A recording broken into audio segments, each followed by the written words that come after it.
আসসালামু আলাইকুম। দেখতে পাচ্ছেন অনেকগুলো মাটির হাঁড়ি বা নাড়ি যেটাই বলেন আপনাদের ভাষায়, তো সবগুলাই হয়। এখন যে ব্যাপারটা আপনাদের সঙ্গে শেয়ার করতে যাচ্ছি খুবই ইন্টারেস্টিং একটা ব্যাপার। দেখতেই পাচ্ছেন আমার সামনে খেজুর গাছ রয়েছে, আর এই খেজুর গাছে একটু এখনই গাছ লাগাচ্ছেন। তো দেখুন কত সুন্দর করে এই ভাইটি গাছ লাগাচ্ছেন। তো তার গাছ লাগানো দেখে আমি মুগ্ধ হয়ে গিয়েছি। তো একটি গাছ লাগানোর পরে তিনি এখন আরেকটি গাছ লাগানোর জন্য সেই যে পাত্রটাকে আর কি পরিবেশন করার জন্য সেই প্রস্তুত করছেন। তো পাত্র যখন প্রস্তুত করা হয়ে যায় তখন তিনি নিয়ে এসে ঠিক এইভাবেই গাছগুলোতে সেট করে দেয়। কেননা অত বড় গাছে সবগুলো গাছে ওঠা সম্ভব নয়। উনি কিছু কিছু গাছে ঠিক এইভাবে একটি সুতোর মাধ্যমে ওপর থেকে নিচের দিকে নিয়ে এসে এইখানে পাত্রগুলোকে সেট করে দেওয়া হয়। কেননা গাছগুলো পড়তে অনেক সুবিধা হয় এবং যখন সকালবেলা শিশির ভেজা কুয়াশা এসে এই রসগুলোকে সংগ্রহ করতেও খুব সুবিধা হয়ে থাকে, যার ফলে তারা এইভাবে রসগুলোকে সংগ্রহ করার মাধ্যম হিসাবে বেছে নিয়েছেন।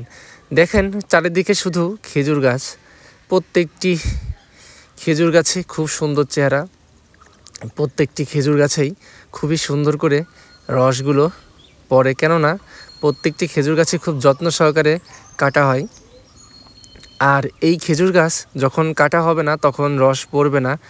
এটি হলো বাংলাতে বলা হয় পালি। এরা একদিন দুদিন গাছগুলোকে লাগানো হয় না, তখন সেগুলোকে পালি বলা হয়। দেখেন কত সুন্দরভাবে রসগুলো পড়তেছে এই সিস্টেম অনুযায়ী। তো আপনারা কখনও যদি এই সিস্টেমটা দেখে না থাকেন অবশ্যই আমার ভিডিও দেখে আসতে পারেন এই অঞ্চলে, যেখানে প্রচুর পরিমাণে খেজুর গাছ রয়েছে। আর এই খেজুর গাছগুলো থেকেই রস সংগ্রহ করা হয় আর চলে যায় আপনাদের হাতে পিওর গুড়। তো অনেকেই মনে করে থাকেন যে খেজুরের গুড় মানে ভেজাল গুড়। তো আপনারা চাইলে খেজুরের গুড় ভেজাল মুক্ত নিতে পারবেন, এই জায়গায় এসে দেখে শুনে নিতে পারবেন। আবার যখন আপনি চাইবেন যে না আমি এত দূর আসা সম্ভব নয়, আপনি বাসায় বসেও নিতে পারবেন। তো খেজুরের গুড় আসলে বিভিন্ন পেজ বিভিন্ন জায়গায় সেল করে, বিভিন্ন মানুষের মাধ্যমে সেল করা যায়। তো যারা এইভাবে সেল করে তারা কেউই ভেজাল গুড় দেয় না, তারা সবাই ভালো গুড়ই দেয়। তো আপনারা আপনার হাতের নাগালে যেখানে পাবেন সেখান থেকে নিয়ে নেবেন। আর আমি যে গাছগুলো দেখাচ্ছি, যে সিস্টেমগুলো দেখাচ্ছি, ইনারাও গুড় সেল করে থাকেন। তো ইনারাও প্রায় অনেকেরই অনলাইনে দিয়ে থাকেন। তো আপনারা চাইলে ইনাদের থেকে গুড় নিতে পারবেন, সেটি আমার মাধ্যমে হোক বা ইনাদের সঙ্গে সরাসরি কথা বলে হোক।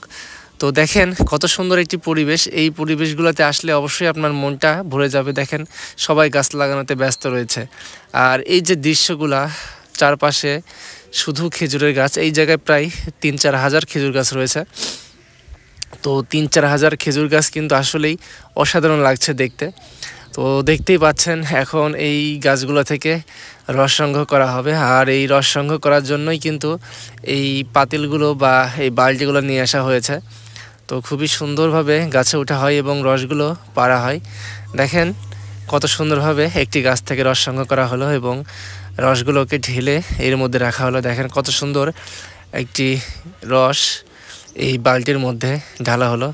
এখন দেখেন এই যে আরেকজন ভাই, উনি গাছ থেকে রস নামিয়ে কাঁধে করে নিয়ে এসে এই যে আঁকা দেখছেন এইখানে ঢেলে এই রসগুলোকে জাল করে গুড় বানানো হবে এবং এই প্রসেসে গুড়গুলো হয়ে থাকে। তো সকলেই ভালো থাকবেন, সুস্থ থাকবেন।